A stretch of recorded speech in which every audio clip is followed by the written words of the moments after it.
You're listening to the Bible Uncut and Unfiltered. We believe the Bible doesn't need to be watered down or cleaned up to be understood. Our goal is to provide a healing place to discuss the questions you can't ask and the context you won't learn in church.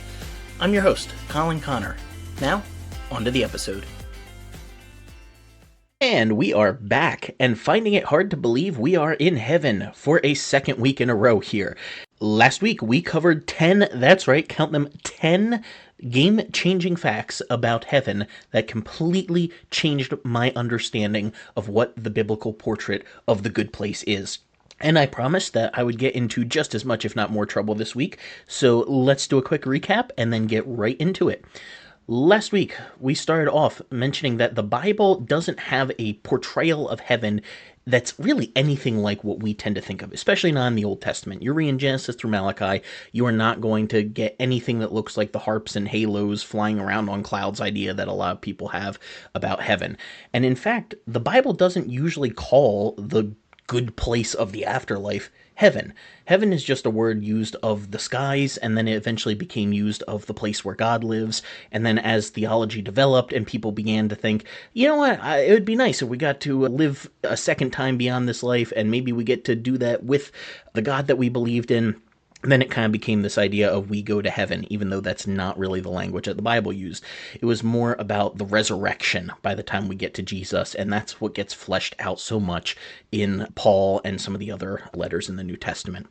There's also no real Bible word for eternity. What we tend to get translated as eternity in our English Bibles is more the idea of an age, that you have this two-age system, the age we're in, where things aren't the way they're supposed to be, and then the age that is to come where God sets everything right.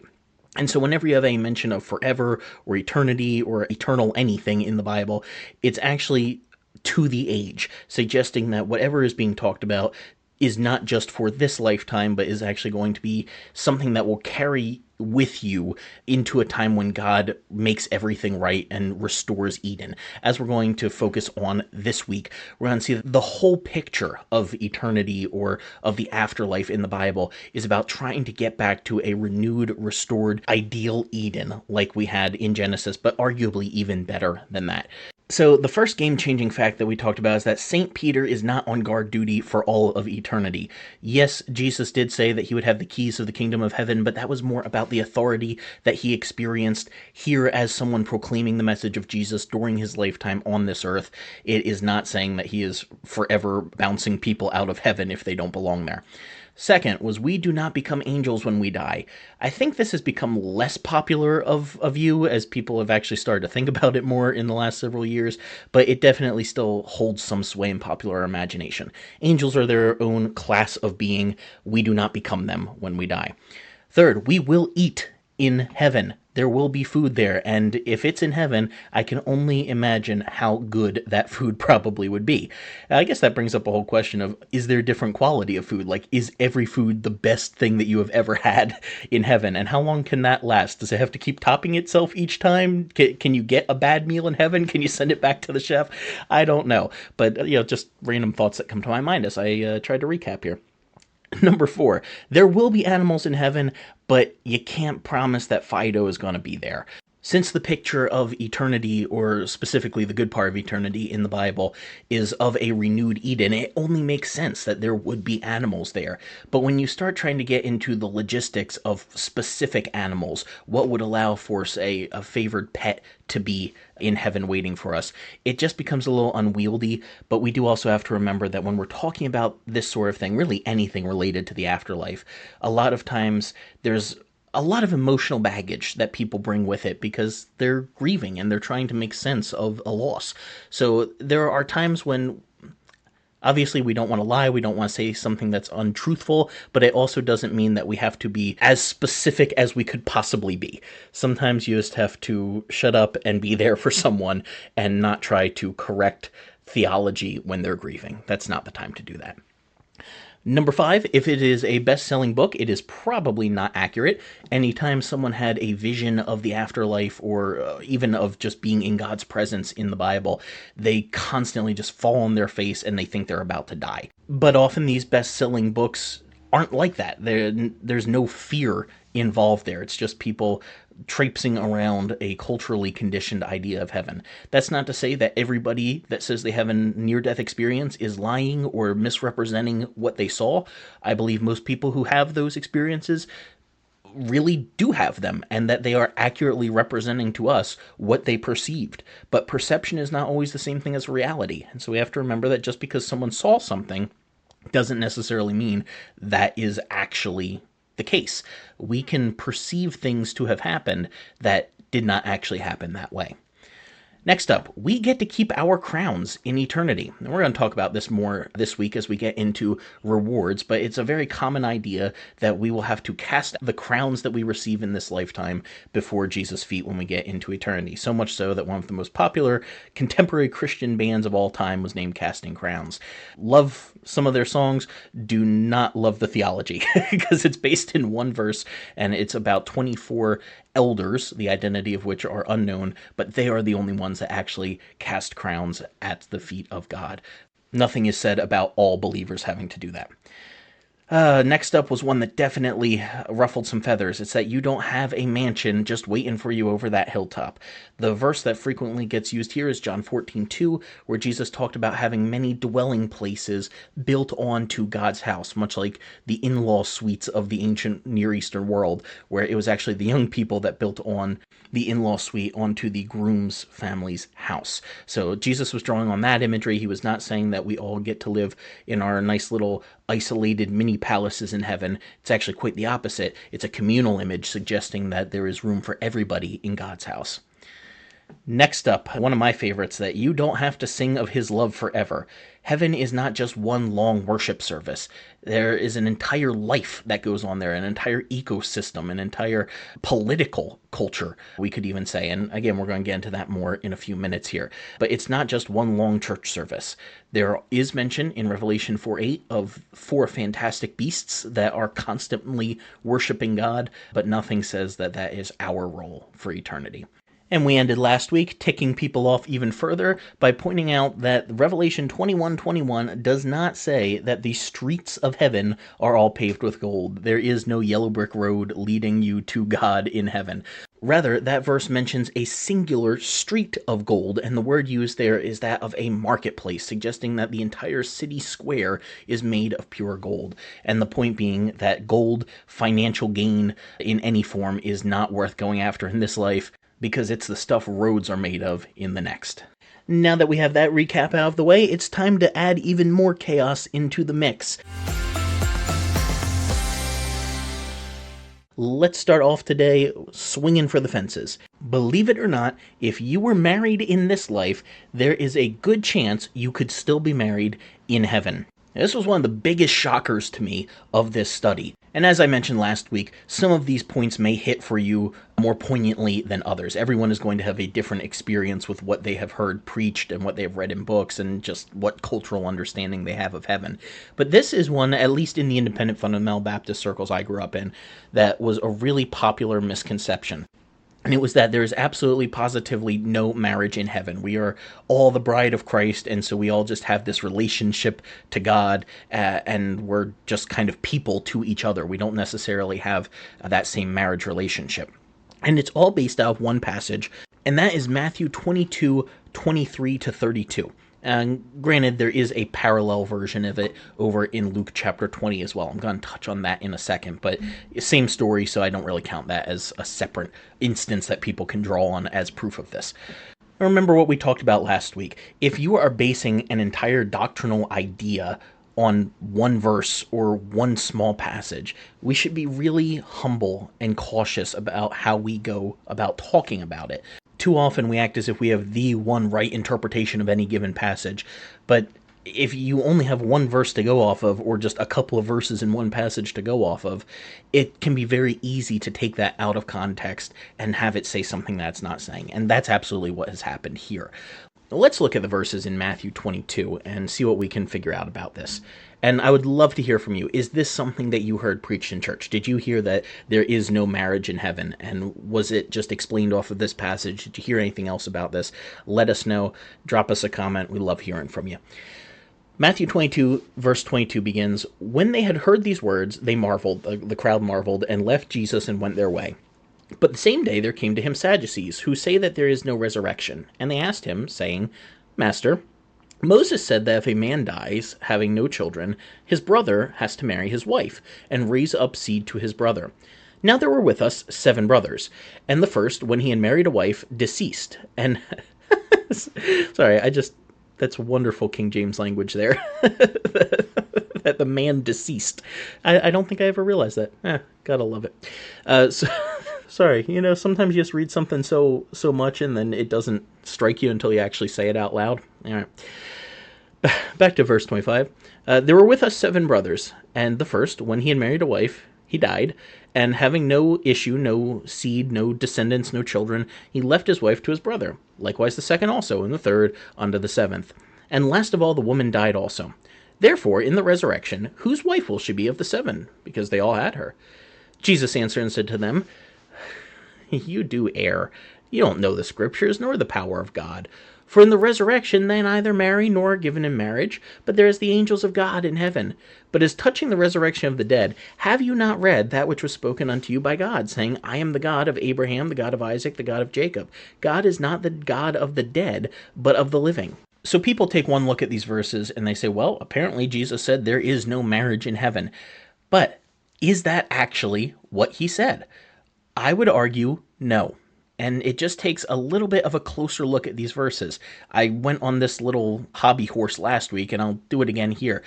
We get so familiar with these passages that we just gloss over them. We think we know what they're saying, and so we make these assumptions based on what we've heard preached, what we've read in a book, what we've just seen in a movie somewhere maybe, or heard in our culture, and we don't actually take the time to carefully read what the text says.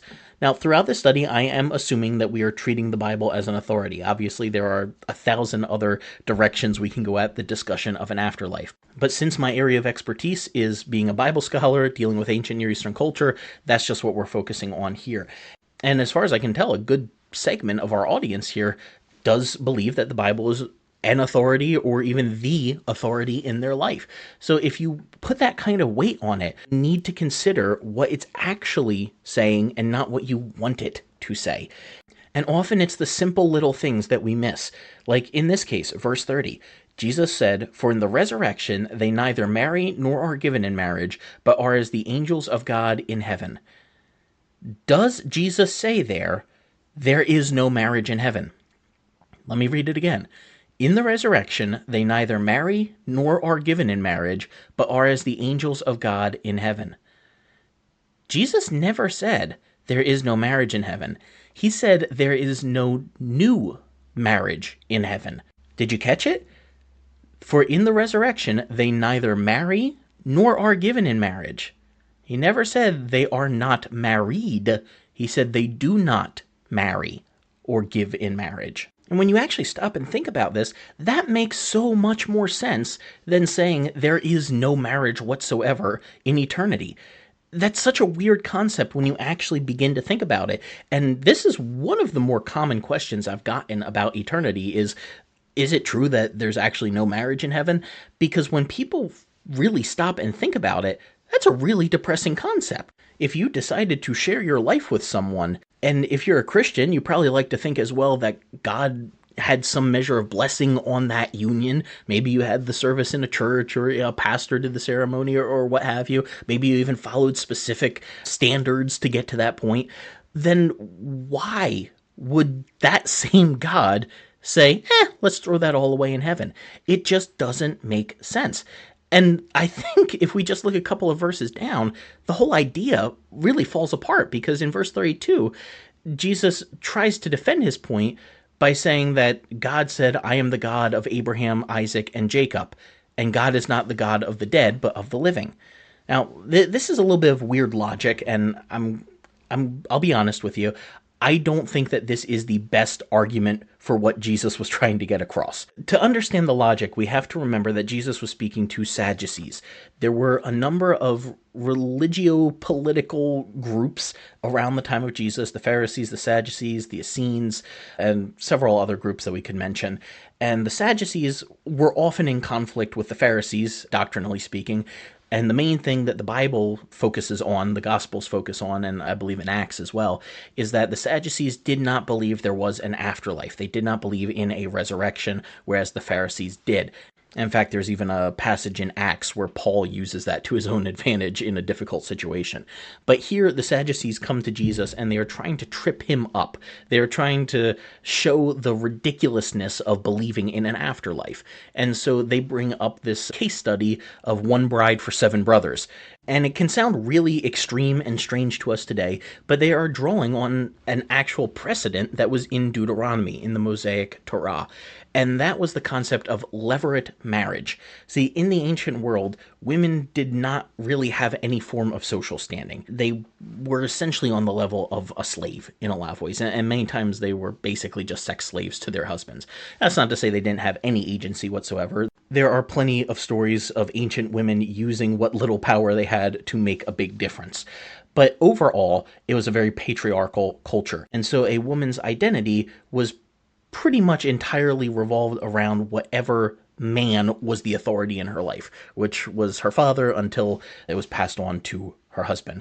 Sounds a lot like a lot of conservative fundamentalist circles today in America. The difference being that today, women actually can function on their own in society. They do not need a man to take care of them. But in the ancient world, that wasn't as much the case. Women weren't in the workplace the same way that they were today. So if you didn't have a man to provide all of that, your options were pretty bleak. So this concept of levirate marriage came up in the event that a husband died without any heir. A woman caught in that circumstance could be liable to some pretty sketchy stuff. She could potentially just be left to beg and possibly even starve. We have to remember, you couldn't just go to Walmart for groceries. You didn't have Social Security. You didn't have insurance. You didn't have government plans, SNAP. You didn't have any of that stuff to help you. So she could have very much been in physical danger that way. She could have been taken advantage of by any number of people. So this concept of the levirate marriage was to say that if the husband dies, they did not have any children, the husband's brother is now to take her on as his wife and try to raise up an heir for his now deceased brother. It's a way of keeping the family line alive, which was very important in that ancient patriarchal communal setting. And the crazy thing, I talked about this a couple weeks ago when we were going through the 10 Commandments, is that there is actually no provision for this to fall on someone else if the brother was already married. It's just assumed that he is still going to take on this other woman. And that's why whenever you hear someone talking about biblical marriage values, I just kind of scoff, because biblical marriage is polygamy. Now, if you want to talk about Christian marriage ideals, that's a different concept. If you want to talk about modern American Christian ideals, that's a different concept. But when you want to talk about biblical marriage, it's not quite the slam dunk argument you think it is. Because you end up with passages like this where God literally commanded polygamy in certain circumstances. So it makes fundamentalists sweat a little bit, which always brightens my day. So the Sadducees build on this concept, and I'm sure that this debate was not new to these specific ones that come up to Jesus. It's likely something that was ongoing for quite a while at that point. But they envision it as if this hypothetical actually happened with somebody that they knew. They say that this person had 6 brothers. He died. The first one takes his wife because they didn't have any kids. But something happens. That one dies as well without any kids. So it goes on to the 3rd, 4th, 5th, 6th, 7th. And then the 7th one dies as well. And none of them had any kids. I mean, personally, at this point, I would be expecting an insurance fraud investigation report to be open, but different world back then.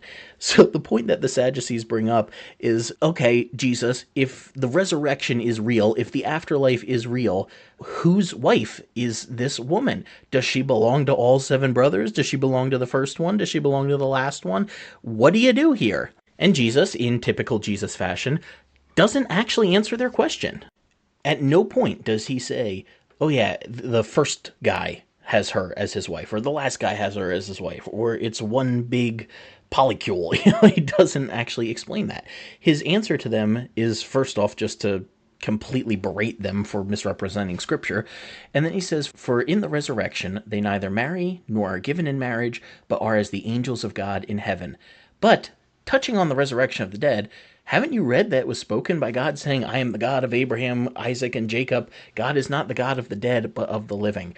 So he just says, hey, you are completely misreading your scriptures, because in the resurrection they don't marry or are given in marriage, but are as the angels of God in heaven. That is a little bit of a stretch to say that you should have gotten that out of reading just the Tanakh, because that's not really anywhere in the Old Testament. There is nothing in Genesis to Malachi that you would read and say, oh yeah, there is a resurrection and there's a particular state of being married or not being married in the resurrection. Like, that's just, it's not established there. So whatever he's talking about with scriptures there, it's likely not referring to the Tanakh, Genesis to Malachi. It's quite probable he is drawing on other ancient Jewish writings that we may not have. And then when he goes on to further defend this, he says it's because God claimed to be the God of Abraham, Isaac, and Jacob, and God is not the God of the dead, but of the living. So the thought process is God said, I am the God of Abraham, Isaac, and Jacob, long after all three of them were dead. And so that means that he is currently their God, which means they're still alive, because otherwise he would have said, I was the God of Abraham, Isaac, and Jacob. And like I said a second ago, I will be completely honest with you all here. As a modern Westerner, I don't think that is a great line of reasoning. My dad's dad, my grandfather, passed away over 10 years ago now. And I don't say I was Joe Connor's grandson. I would say I am Joe Connor's grandson. Now, I guess you could flip it around and say I wouldn't necessarily say Joe Connor is my grandfather. I'd say Joe Connor was my grandfather. But either way, just going off of the tense of a particular verb form is a little bit questionable on the reasoning, especially when you realize that Hebrew grammar, it's not as clearly established as English past, present, and future. It can overlap a little bit depending on context. Now, I am not saying that Jesus used faulty reasoning here, because he is interpreting this passage he's referencing in a midrashic fashion, which was just the way that Jewish scholars of his day read their Tanakh. We would call it reading into scripture. We would say that it is ignoring the context and coming up with some other new meaning. Jesus and the disciples would have completely failed a Bible college preaching class or a Bible interpretation class, because that sort of interpretation today, that's a sort of thing that I tend to talk about here on the podcast and say, oh, that's not the kind of interpretation you want. But that is the way that they interpreted it back then. That's another matter for another day of why they did that and what relationship that has to how we interpret the Bible today. But it's just worth understanding that Jesus' logic here should not be held to the standards of modern 21st century Western thinking. He was thinking like an ancient Near Eastern Jew because that's what he was. But he never says there is no marriage in heaven. And I think the very fact that he drew on the analogy of God being connected to Abraham, Isaac, and Jacob even beyond this life suggests that there must be marriage still in eternity. Because if Abraham, Isaac, and Jacob are recognizable as Abraham, Isaac, and Jacob in eternity, that suggests that their personality has transferred over. That suggests that their appearance has transferred over. That suggests that their relationships have transferred over. Because Jacob was the son of Isaac, who was the son of Abraham. So if you don't have those relationships still existing, you wouldn't technically have those people. Like, what's the point of bringing up Abraham, Isaac, and Jacob if they don't still have the relationship to each other that they did in this life? And if you have a father and son relationship, you don't get that without a wife and mother being in the picture as well. You don't get to talk about Isaac being Abraham's son in eternity if Sarah isn't still Abraham's wife in eternity. It makes no sense without that. I can imagine some of your heads are probably spinning at this, and yes, it opens up a Costco-sized can of worms. I get that. It brings up all of these other questions about relationships and eternity and marriage, and then we have to get to the point of like, well, what is the answer to this riddle then? And there isn't one, at least not the way that Jesus presented it. The way this is often presented, this passage, is that Jesus corrected the question by saying, oh, there is no marriage in heaven. So that's the answer. You were asking, who is she married to in heaven? And I'm saying there is no marriage in heaven. That's the answer. But that's not what happened. He never answered the question. He avoided the question. He skirted the question because he realized it was a trick. There is no right answer to it. It's like how many angels you can fit on a pinhead. There is no answer to it. So we are left with the question that the Sadducees brought up. In cases of multiple partners in life, be that through divorce or the person dies, what have you, what happens there? You have someone that was married 4 times, they end up in heaven. Are they married to 4 different people? Do they get to pick just one? Do they all live together? Those questions are not answered. And yes, it brings up difficulties. That's some awkward conversations. It can be fun to think about. It can also be uncomfortable to think about, depending on your personality. But I would rather wrestle through those questions than imagine that God somehow looks at love in this lifetime and says that in a perfect eternity, we're going to throw that all away. That doesn't make sense to me. And it's not Bible either. I want to look over real quick at the parallel passage in Luke 20 because there's a little bit of a different wording here. And if you're not used to reading the Gospels individually, this may be a little bit of an offense to you, because if you grew up like I did, we were taught to harmonize the Gospels, to read Matthew, Mark, Luke, and John as if they are all telling one big story. And I'm not saying that's an illegitimate way to read it, but they are each telling their own individual stories, and they tweak the details sometimes because their purposes are different. That's another conversation for another day. But this is actually a good example of some of the differences that you can get, because we've already read the Matthew account. I've been through that enough times. I'm not going to repeat it. But in Luke chapter 20, verse 34, Jesus' response is a little different. He says to them, the children of this world marry and are given in marriage. Oh, and by the way, the word world there is that same word aionios that we talked about last week. It's actually the age.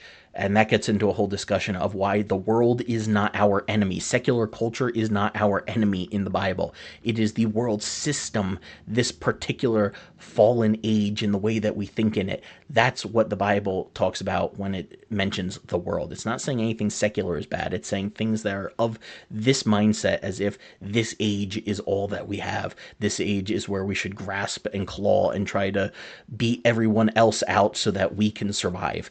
That is what the Bible means by world. So whenever you see that, think that sort of mentality, not something that's secular versus something that's spiritual. So Jesus says that the children, the people who live in this age, this time period, they marry, they're given in marriage. But they who will be accounted worthy to obtain that age and the resurrection from the dead neither marry nor are given in marriage, neither can they die anymore. So do you see the difference here? Luke's version has Jesus being much more extreme about this. He's actually presenting it as if the people who are really serious about making it into the good part of the next life aren't even going to marry or give their daughters in marriage in this life. Did you notice the difference? The children of this world, the people who are of the mindset of this age, marry and are given in marriage. But those who will be counted worthy to obtain that age neither marry nor are given in marriage. So Luke completely takes the discussion about anything in the future and moves it right into the present, and has Jesus saying that if you are really serious about getting into heaven, you're not going to marry at all in this life. And that's actually a thought that we see carried out in Acts and even in some of the earlier letters of Paul, where it seems like early Christians believed you would be better off not marrying in this life, because surely Jesus is going to return. The kingdom of God is going to be set up on earth. We're going to have a renewed Eden, and it is going to happen in our lifetimes. So why waste time on the things of this world like a family? Why get your loyalties divided up between a wife and maybe children when you should just be totally focused on spreading the news that this new kingdom of God is coming to earth? But as time went on, and we're getting even toward the end of the New Testament, toward the end of Paul's letters, we can see that there was a shift in thinking as people are realizing, actually, this generation that knew Jesus and lived during his time are dying off already, and he ain't back. What are we going to do about that? And that's where you get Paul saying, well, actually, it is okay to marry. I guess we got it wrong. So Matthew's Jesus is speaking solely about what happens in the next life. Luke's version of Jesus brings it into this life. And I don't think that we have to be as extreme extreme as Luke was in that account. I don't think that's the view that we should have, as evidenced by the fact that 2,000 years later, we're still living in this world. And there is nothing in the Bible to suggest that marriage is bad or that is a less spiritual option. I would actually disagree with Luke and some of the other early Christians on that point. I understand why they got there, but I think it was a little too extremist of a view.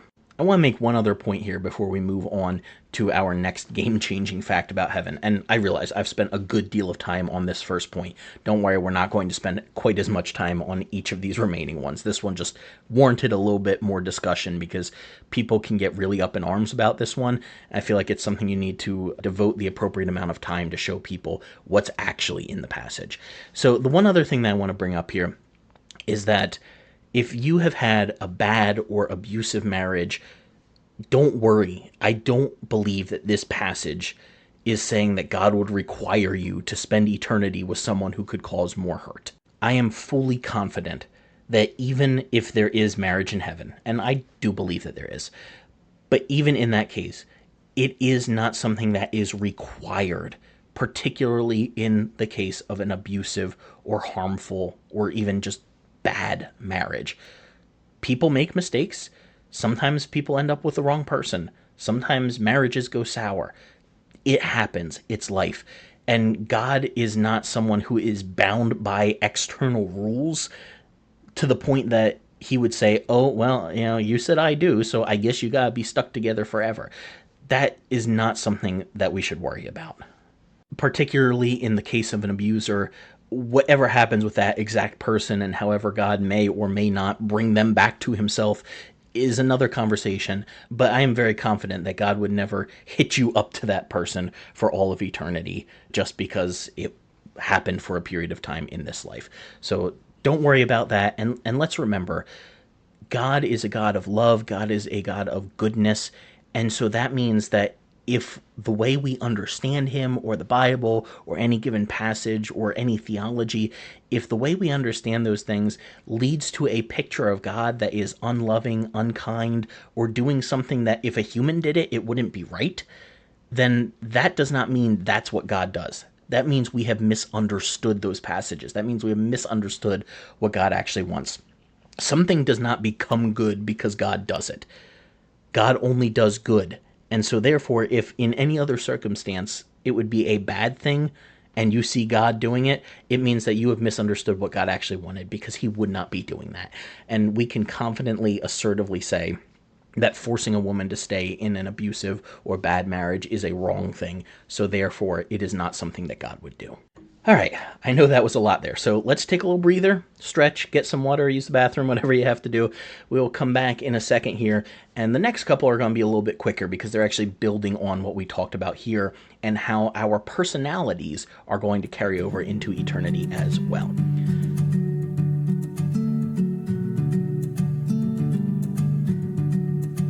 So now we are on game-changing fact number 12 about heaven. And that's that we will retain our personalities and recognize each other in heaven. I think this kind of goes back to when we were talking about heaven not being one long eternal worship service. Sometimes people just get this idea that we are going to be this completely homogeneous blob of humanity, that our personalities go away and we just become completely worshipful robots of God in eternity. I'm not sure where that came from, but I have heard multiple people seem to have this idea as if we are going to be completely different people than we are now when we get to eternity. And sure, I believe our rough edges will be smoothed out, but our personalities are still our personalities. God made us this way for a reason, and he's not just going to smooth over all of that. Think about the times in the Bible where people who had died a long time ago are recognized. The main one that comes to my mind is Jesus on the Mount of Transfiguration. Specifically, you can go to Luke 9:30 for this, where Moses and Elijah appear to him, and the couple of disciples that are up there with him say, hey, that's Moses and Elijah. Personally, I think it's a little interesting that they would have known who Moses and Elijah were, since they had died hundreds upon hundreds of years before this, and you didn't exactly have pictures of them, so how do you actually know that was Moses and Elijah? Like, what was it about them? Did Moses have the Ten Commandments? Is it like the Charlton Heston sort of just image of Moses that, like, how did they know? Did they just listen in on the conversation long enough and went, oh, okay, he said Elijah there, so that's actually Elijah? Yeah, I don't know. But the very fact that they did recognize these two characters as Moses and Elijah suggests to me that they retained their identities. No one had to explain to the disciples, hey, that's Moses and Elijah. They knew. And in fact, Paul even suggests in 1 Corinthians 13:12 that we will be the truest versions of ourselves in eternity, because there we will know and be known by each other to the fullest possible extent. So that means that the stuff you like in this life, you are going to continue to like in the next life. If you love sitting down with a good cup of tea and reading your favorite book, you're still going to like that in heaven. If you really loved going to a local baseball game, you're still probably going to be able to do that in heaven. If you really like getting a cheesesteak at your favorite corner shop in Philly, you're still going to be able to do that in heaven. The stuff that we like, our personalities, are still going to be there because we are recognizable to each other in eternity. So that means that what we look like here, the stuff that we like, it's still going to carry over. And that brings me into the next game-changing fact, and that's that we also retain our cultural identities. We do not develop this new heavenly homogeneous one where we are all one people with no difference, and it's kind of this colorblind idea. It's so funny how we pick and choose the times that we use Paul's comments about having neither Jew nor Greek, slave nor free, and what we do with them. It's fun to see people try to use those passages for different things. But I have heard those brought up in this sort of instance to say, oh, well, I guess we're all just going to be one people in heaven. There's no real cultural markers. But I don't believe that's the case. And neither did John the Revelator. If you look at Revelation 7:9, John says, after this I looked, and behold, a great multitude, which no one could number, of all nations, kindreds, people, tongues, stood before the throne and before the Lamb, clothed with white robes and palms in their hands. All right, if John says he saw people of every nation, which at that time did not mean nation states like we have today, it's more ethnicities, ethnic groups. So if he says, I saw people from all ethnic groups, all families, all people groups, every language group, how would he have known they were different if we were all one big homogeneous blob in heaven? No, the idea is actually that we retain our cultural identity. And the very next verse says that these people all cried with a loud voice, saying, salvation to our God who sits on the throne and to the Lamb. This is a multicultural worship service. And no, it does not last for all of eternity, but it does happen here in this passage. The very fact that these people were recognizable as coming from different ethnic groups, different languages, different family groups, it suggests that whatever your cultural heritage is in this life is going to carry over into the next life as well. It's part of who you are. And since heaven is about being the fullest possible version of yourself, it only makes sense that what makes you unique will still be a part of your identity. I think this is hardest for white American Christians to grasp, because we're the ones who tend to look at this and say, well, shouldn't we all just be the same? Shouldn't we all just be equal in this way? And that's because we have the privilege to be able to think that way. Somebody coming from a minority culture is going to look at it and say, actually, there's 100 different ways to do any one thing. You're suggesting this one way that you think is best, but that just happens to be because it is your way. We have a different way of doing this. As I was studying this out, I came across a quote from Tony Evans. I don't usually read his stuff too much. He's a little more devotional than I tend to read, but I really like what he said about this particular passage. He said, pointing to Revelation 7:9, God is not colorblind, but he doesn't want us to be blinded by color. You get that? God is not colorblind, but he doesn't want us to be blinded by color. That whole idea of being colorblind, it's such a white thing to say, where we think, oh, it's good, I should be colorblind. No, you should not be colorblind. God made people different colors. We have different skin colors, and that's for a reason. That's okay. That's good. It's not good for us to say, oh, I don't see any color. That means you don't actually see the person. It means you're wiping over the culture that comes with that. And you're just assuming, oh, we are all exactly the same. No, we are not all exactly the same. We're different. And we don't want to gloss over that. I realize people mean well when they talk about not seeing color, but this suggests that God sees color.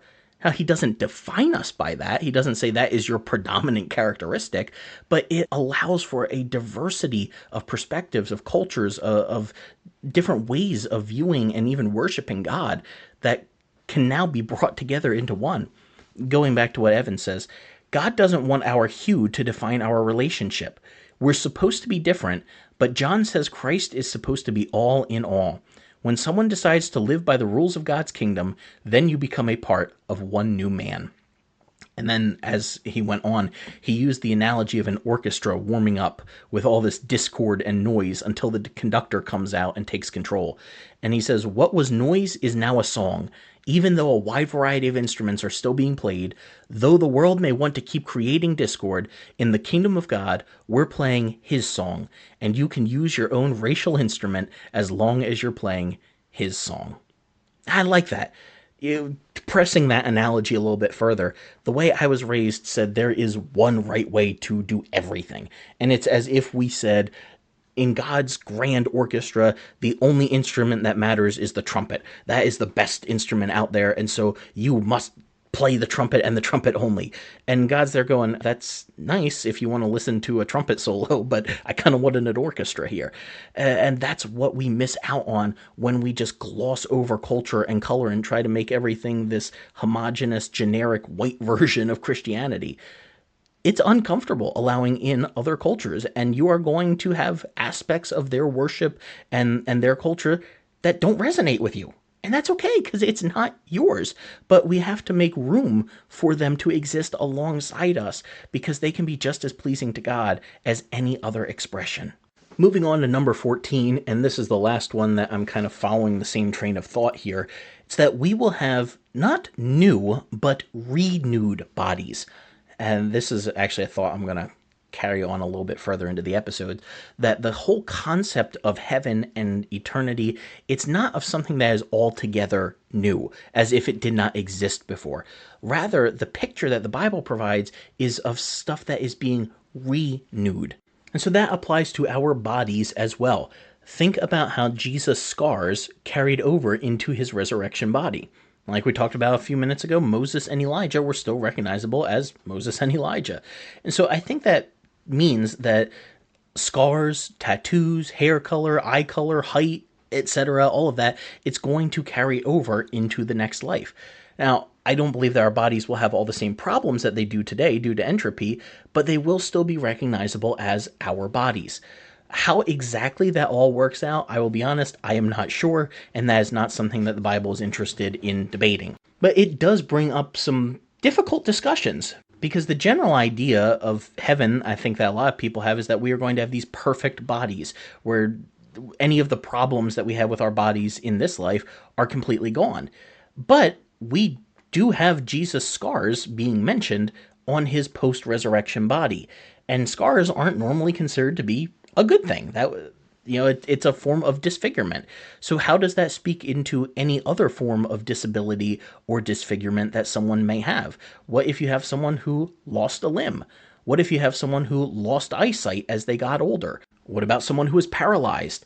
I think when it comes to those sorts of questions, we have to look at Jesus' life and ministry and how frequently he healed up these different diseases and bodily issues that people dealt with. He healed paralysis, he cured blindness, he removed menstrual issues, he raised the dead, right? So the whole trend of Jesus' life and ministry was toward healing any form of physical deformity that people struggled with. And that makes sense, because Jesus' whole ministry was to say, there is new life coming into this world. There is a new king on the throne. He is taking over again, and we're returning back to Eden, but we're making it even better. So I think if we use that trajectory of Jesus' ministry, we can say with relative confidence that any sort of bodily issue, or I would even say mental or psychological issue that we might deal with in this lifetime, is going to be healed in the next. I know that brings up all sorts of questions, like what is the limit of that? What if somebody doesn't like their physical appearance? They think that they look ugly. Does God automatically make you look beautiful? Does he restyle your hair and give you more modern clothes in heaven so you look more fashionable? Yeah, I don't know. And again, that's not the sort of thing the Bible is interested in. I also think it's worth mentioning that many people with disabilities today don't even like viewing the disability as a disability. There are many, and obviously I'm not speaking for all of them, everybody's different, but I have heard stories from many people where they feel more whole when they just consider that to be a part of who they are. When I was in college, I took a couple of sign language classes, and we did a couple things in the community with some deaf people to try to learn a little bit of their culture. And I remember being very surprised to learn that there are some deaf people who don't like to consider being deaf an impairment. They see that as almost being insulting, and they just take on the deafness as part of who they are, and they don't see it as any detriment in their life. And so for someone like that, it might seem offensive to say God is going to heal you of your hearing impairment and you're going to be able to hear perfectly in heaven. But the Bible was written in a culture that didn't think of these things the way that we did. It often used terminology that, if we're being politically correct today, we might not use. It's just not the way the ancient world viewed it. So yeah, that's another conversation for a different day. I just kind of wanted to throw that out there to get you thinking, and if nothing else, to get you talking to people and listening to their stories rather than telling their story to them. And personally, when it comes to all this, I really lean into the idea that our bodies will be at their peak, at their ideal in eternity. I'm not even fully convinced that we would have scars in eternity. Now, I know the Gospels mention Jesus having the scars in his wrist and in his side, but that was for the very specific literary purpose of showing you that he was not dead. The text never says that that is true of all of us. It was just used of Jesus so that the disciples wouldn't go, are you some twin brother that we didn't know about? Are you a really good look-alike? Like, if I told you I took a bullet for someone, you might want to see the scar to prove I'm telling the truth before you believe my story. And so that's exactly what's going on with saying that Jesus still had those scars. It's a way of saying, hey, I actually did die on the cross. Yeah, I'm back. It really is me. So I don't think we necessarily have to assume that is going to be true of all of us as well. But that does bring up a fascinating side tangent, and that is, what form will our bodies be? What version of us will we be in eternity? Surely we wouldn't be how we looked when we died. I mean, what if you have a good long life, you live to 90? Are you going to spend all of eternity in your 90-year-old body? And even if it is completely perfected to a point that you don't have any of the aches and pains of being that old, you really think you're going to look that old the whole time? What about a child that died? You have a baby that dies at 2 months. Are they going to be in that form for all of eternity? And then what about recognizing people that you didn't know at different stages of your life? Like, let's say we just randomly and arbitrarily agree that we're all going to have our 20-year-old bodies in heaven. All right, well, what about the person, they meet their best friend when they're 50, and they're just absolute friends for the rest of their lives for the next 20, 30 years.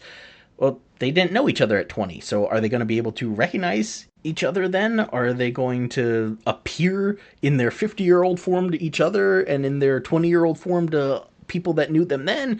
Yeah, I don't know, and it's kind of a weird thought process. It'll really break your brain. I even knew a couple of people that went off of the idea that Jesus was 33 years old when he died, and said that therefore Jesus' resurrected body was at 33 years old, and therefore all of our resurrected bodies are going to be exactly at 33 years old. I think there was even someone that went so far as to say that he died a third of the way through his 33rd year on Earth, so we all have 33 and a third year old bodies.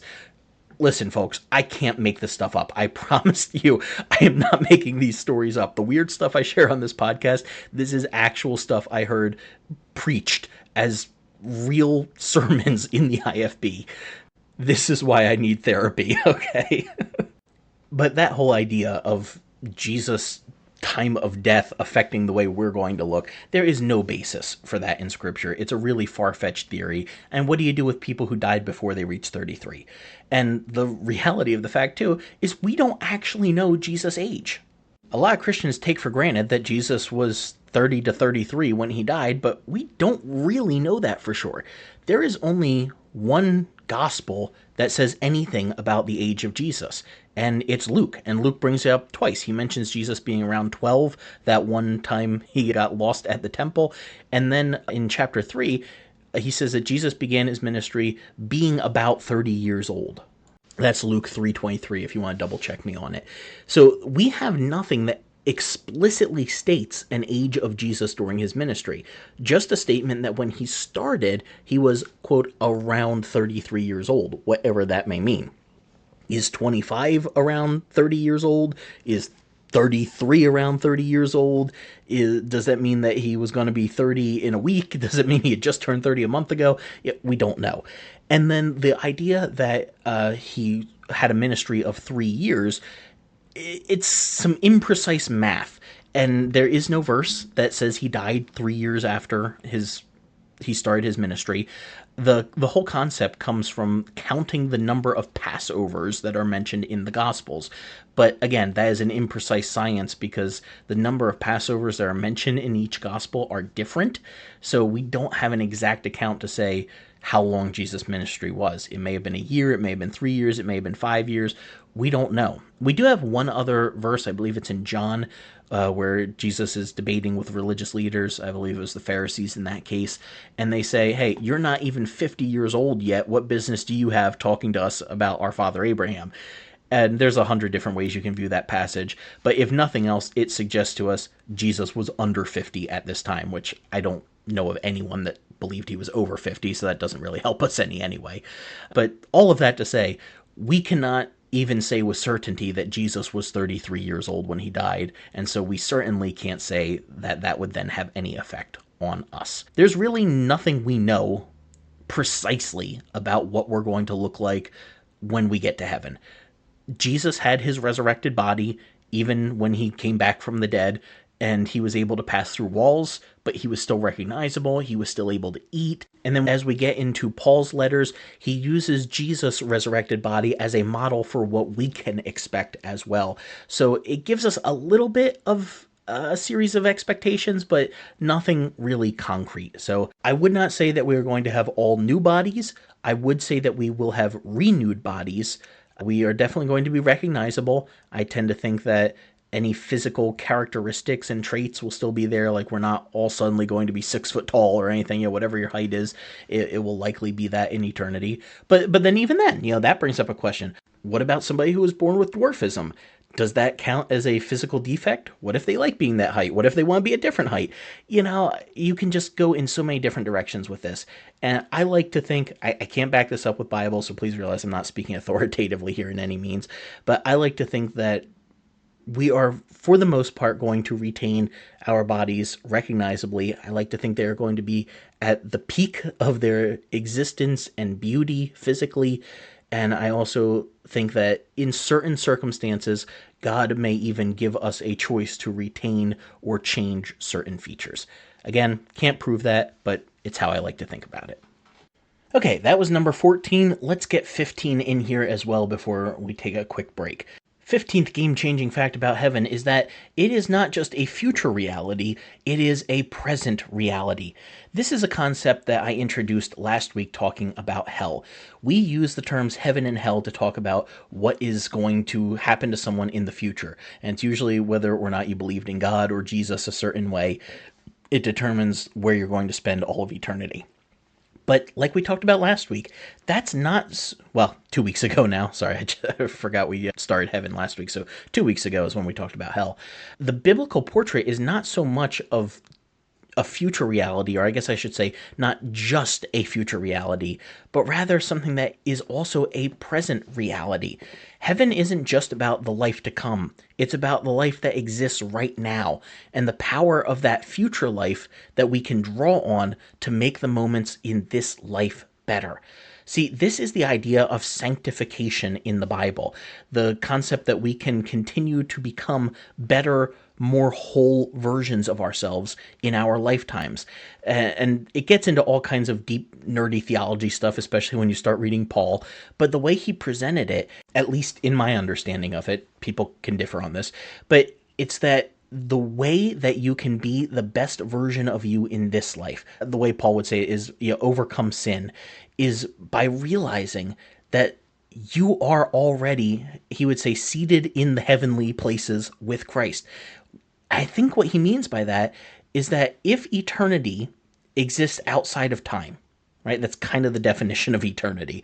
If it is not within this linear time plane that we have, and that God then exists outside of time, and we are there with him, there's no concept of time the same way that we have it today, actually in eternity, then that would suggest that in eternity, you would be able to view any point in time because you are outside of time. And maybe that's even how God is often described as omnipresent. Maybe it's just because since he's outside of time, he can be at any point in time, at any point in time, just without there being time. It starts being a mind bender real fast. But if we are existing outside of time in eternity in heaven, then that means we are already dead from the concept of eternity. From the standpoint of eternity, we've already died because time doesn't exist the way that we think of it. It also means that from the standpoint of eternity, we haven't been born yet. And we're living this moment right now. And the one that we just lived, and the one we're about to live. You see where I'm going with this? Maybe not, because I realize this can be confusing. But if eternity doesn't work within the bounds of time, then that means that the version of us that is in eternity is there right now in this moment. And so the version of us that is here on this earth can make good choices, can, as Paul would say, defeat sin, because there is a version of us right now in eternity that is doing that. That is perfect. So we can draw on that future better version of ourselves to be that version of us right here in the moment. All right, I know that's mind-bending and crazy, and it can give you a headache the more that you think about it. But I think that's also the concept of heaven and hell in the Bible, that we can draw on those future realities in this present reality also. And so when we have those phrases in English of, this was a little slice of heaven, or my life is a living hell, that's actually accurate to the way the Bible speaks of those concepts. Not so much just of some place we're going to go when we die, but of the quality of life that we have right now. And just a couple examples I'll give of this. One is Luke 17:20-21. Jesus says, the kingdom of God doesn't come with, the King James says, observation. In other words, this isn't some military conquest where you see the new banners going up and you see the parade of people talking about the new emperor or whatever. No, this is not something physically observable. Neither will they say, look here or look there, for behold, the kingdom of God is within you. Remember, kingdom of God, kingdom of heaven, that's the kind of language that Jesus frequently used to talk about that future reality, that renewed Eden, that he was actually announcing right then and there. And he didn't say the kingdom of God will be within you. He didn't say you will be within the kingdom of heaven. No, he said the kingdom of heaven is within you. Present tense, right now, is what he was saying. Heaven can exist right now if you'll let it. Same thing in Matthew 12:28. But if I cast out devils by the Spirit of God, then the kingdom of God is come to you. So Jesus was saying that in his lifetime, the kingdom of God was already extant. Heaven was already present in this reality, on this plane of existence, in this lifetime. Mark 12:34. When Jesus saw that he had answered discreetly, he said to him, you aren't far from the kingdom of God. That makes it sound like that is something he could achieve right then, right there. Colossians 1:13, who has delivered us from the power of darkness and has translated us, beam me up, Scotty, that sort of idea. He has transported us into the kingdom of his dear son. Wherever you are right now, take a second, look around, blink a couple times, make sure you can see clearly. Are you in heaven right now? No. No, you are not. How do I know that? Because I can see the stats on who listens to our podcast. And it's mostly in America. We get some Canada, we get a couple of foreign countries, but I have yet to see the data say anyone has listened from heaven. So you are not in heaven right now. But according to Paul, you are. He said, God has already transported us into the kingdom of his dear son. And in other passages, he talks about our being seated with God in heavenly places. And if you look around right now, that is objectively not true. But what if it actually is? What if the whole idea is because eternity is outside of time? So if we have died and gone to be with God and we're living a perfect existence, then maybe, just maybe, that means that version of us exists in this moment as well, and we can make those same decisions. See, heaven is not just a future reality, it is a present reality if you will let it be. You have the opportunity to change somebody's life experience to be more like how they would be treated in heaven or hell. And it's up to you which one you choose.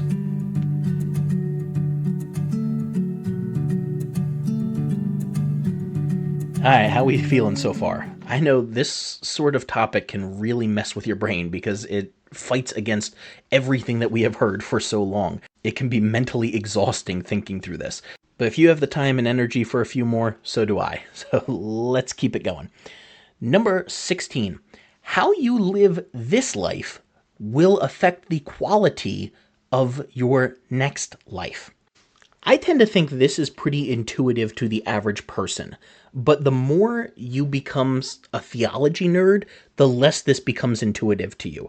I think if I stopped the average person on the street and asked whether Mother Teresa gets a better treatment in heaven than somebody who just slips in at the last minute before they die, I think most people would say yes. I think if I asked most people, does Hitler get a worse treatment in hell than just your average Joe that didn't quite make it into heaven, they would say yes. But the more religious people get and the more they dive into theology head first, I've known several people in Bible college sorts of settings that seem to think that eternity is just one level playing field. You either make it to heaven or you make it to hell, and everyone's experience there is the same. In fact, I remember being taught that as a kid.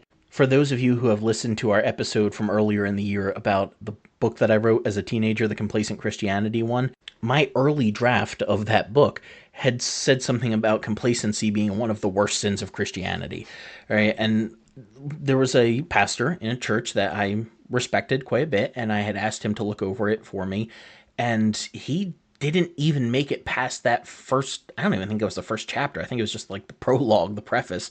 And he didn't even make it past that because he said that all sin is equal before God. And I was just way off track saying that this sin was worse than any other sin. That really bothered me at the time. It actually really hurt the way that he handled that, since he was someone I had really looked up to. But it stuck with me for quite a while that, oh, well, I mean, he knows what he's talking about, so I guess all sin is equal before God. Until I got to Bible college and I started thinking about this sort of thing more deeply, I realized that just doesn't hold up. There is indeed variation both in rewards and in judgment in the next life. The next life isn't us all equally sitting on clouds with harps and halos. The biblical imagery is of God's handing out varying degrees of reward and responsibility to people who make the most of this life. And this parallels the way that people are treated in the bad place as well. I don't think I got to mention this a couple weeks ago when we were talking about hell, but I meant to. There is a variance in punishment in the bad place. It's not all just one big torture chamber where everybody is constantly falling into this eternal flame and you all experience it the same. And I can prove that right out of Jesus' own words, because there's a point where he is berating these cities in Israel because they didn't welcome his message. And they were Chorazin and Bethsaida. And he says, "Woe to you, Chorazin and Bethsaida, if the works that had been done in you were done in Sodom and Gomorrah, they would have remained to this day." And in another version of it, he says, "Woe to you, Chorazin and Bethsaida, for it will be more tolerable for Sodom and Gomorrah in the day of judgment than for you." So right there, that suggests varying degrees of punishment. Not everybody gets exactly the same treatment. And this is something that people run into a lot with the idea of hell and thinking that anybody who has never heard of Jesus is going to go to hell. And some honest, good people hit this wall of, how could God torture someone in hell the same way he would torture Hitler just because that person never got the chance to believe on him? Maybe there was never a missionary that went and shared the gospel or whatever. And theologians will try to explain that all away, but I think those people are on the right track. I think they are more honest with their faith than the theologians who have an answer for everything. There is indeed a variance in both parts of eternity. And just like there is in judgment, there also is in reward as well. In fact, this is the whole concept of many of Jesus' parables. I don't have time to go into all of this right now. It would take way longer than we have time for. But if you look at the parables that Jesus shared, we often read them as if they are about going to heaven or getting saved. But a closer examination would show that that doesn't really hold up, at least not if you believe in salvation by grace through faith alone and not by works, because they often have to do with what a person does in their life, like what actions they have taken. And talking about the parables is, I was going to say a whole other episode. Honestly, it's a whole other podcast series. There's so much that we could get into there.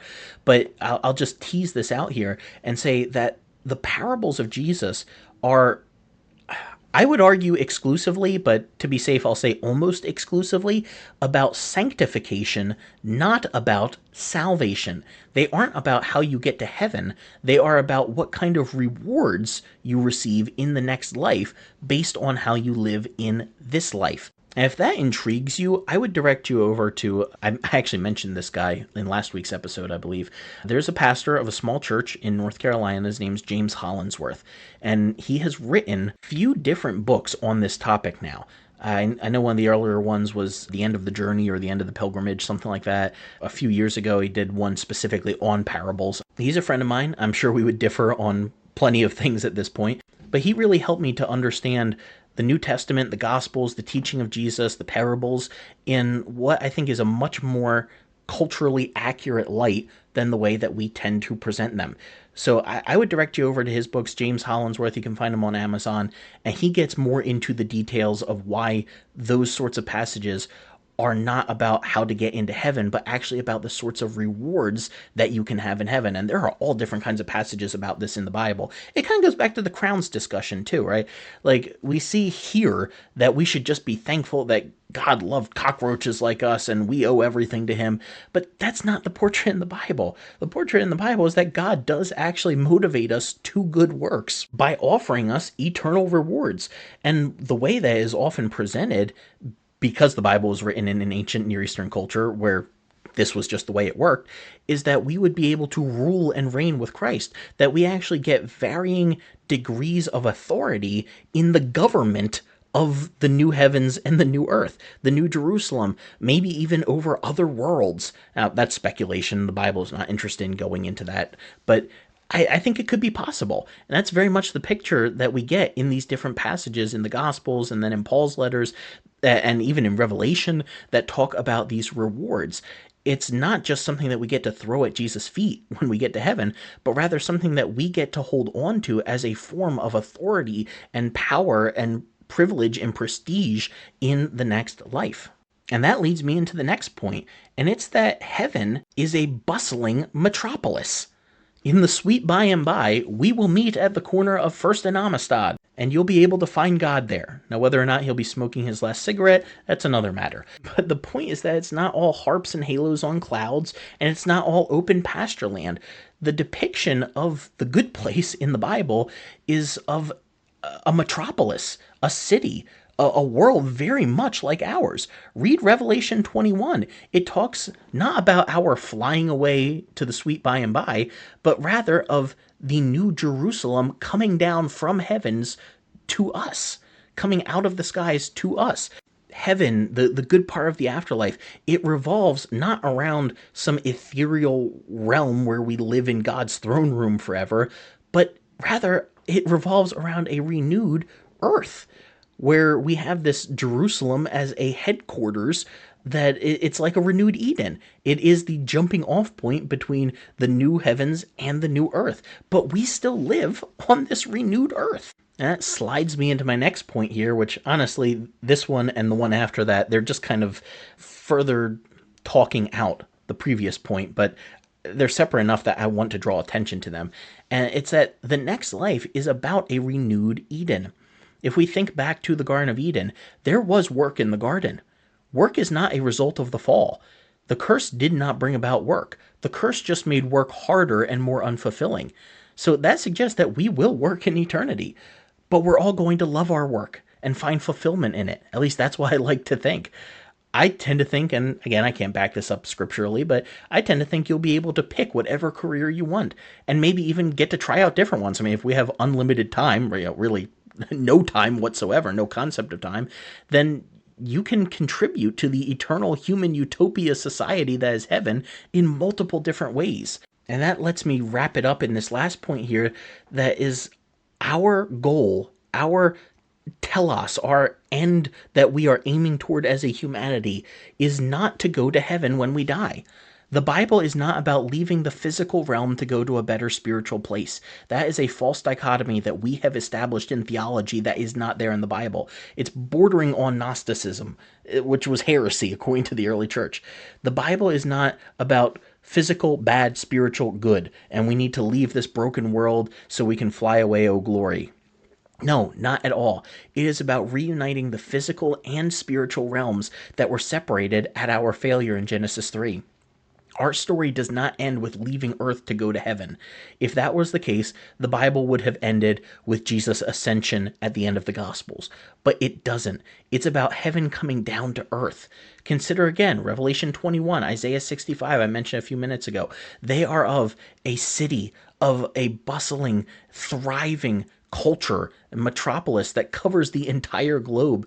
Kind of like Coruscant from Star Wars, but maybe with a little bit more green and a heck of a lot less corruption.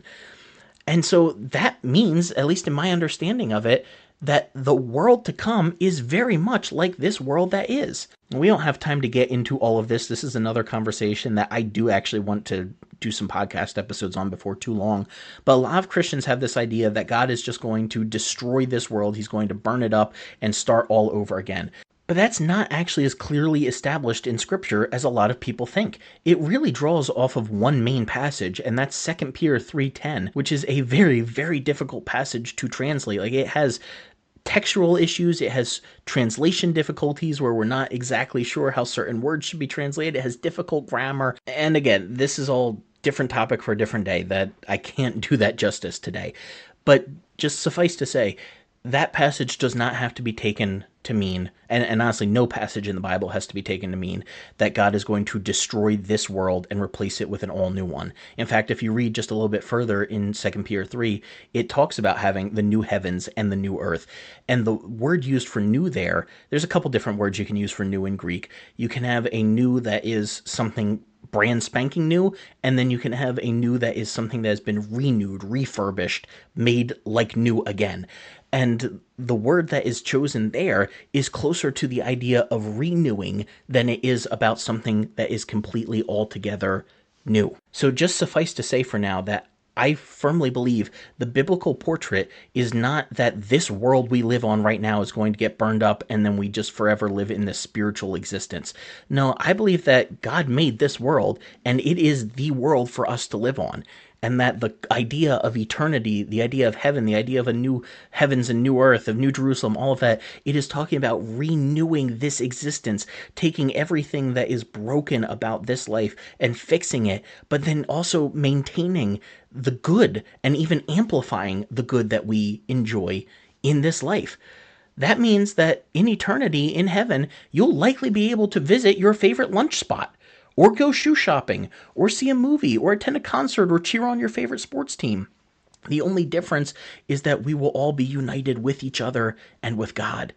In eternity, God redeems cities to be hubs of human artistic expression and beauty, and what you enjoy in this life, you will be able to enjoy in the next. I know that is completely different from the message that we often hear in church, but I firmly believe it is number one, biblical, and number two, far more life-giving and hope-filled than what we often hear, because that means then that my life on this earth actually matters, and it matters both for this world and for the next.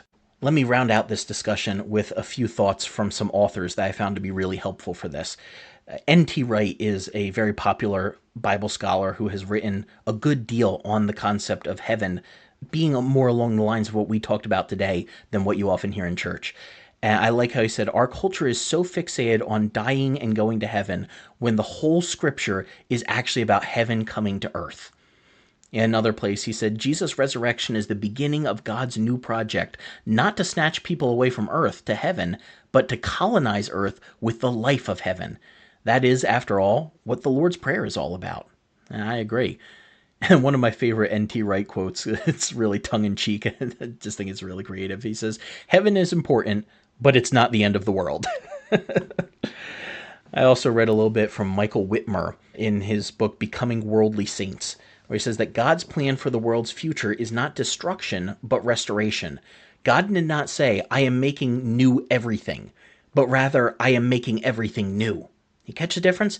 Not, I am making new everything, but rather, I am making everything new. He does not promise to make new things to furnish the new earth, but to renew the things that are already there. And then Darrell Cosden, in his book, The Heavenly Good of Earthly Work, talked about some of what we got into at the end of the episode here. He said, will any of the things that we have today carry over into the new earth? Our sanctified imaginations can only suggest what we think God's promise to make all things new might mean. There will be, no doubt, some specific products of our work that through judgment will be transformed and incorporated into the new physics of the new creation. I am quite hoping that Handel's Messiah will be regularly in concert in the New Jerusalem. I really like that sentiment, and honestly, I think it very well will be.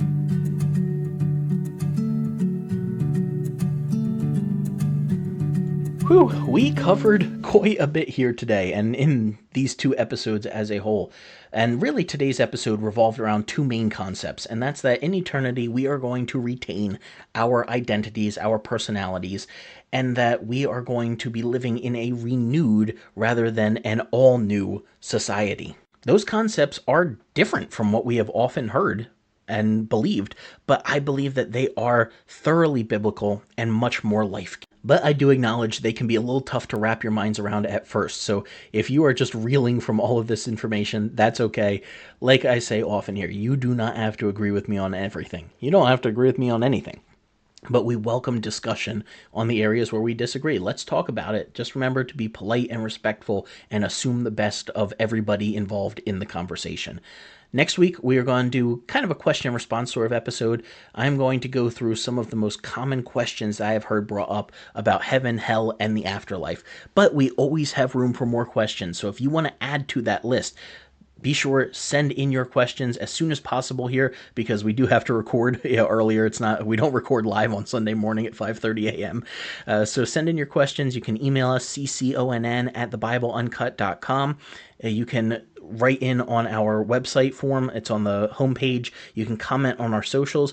We're also considering starting up a little bit of a chat channel, maybe on like Discord or Telegram. So if that is something you'd be interested in, drop us a comment on our socials. Let us know which you would prefer, if that's something that appeals to you at all. It would be a way for you to send questions in easily, maybe even have a little bit of discussion with me over some of these topics, and maybe even bring up some stuff that you'd like us to address in future episodes. So we'd love to hear from you, some feedback on that. We're probably going to give it a try, but just feeling it out. So if it's something that you would like to see happen, you can help speed that process along by letting us know. All right, so next week, continuing our Eternal Rest Stops tour, we're just going to hit some high points of questions that people have about heaven, hell, the afterlife, everything in between.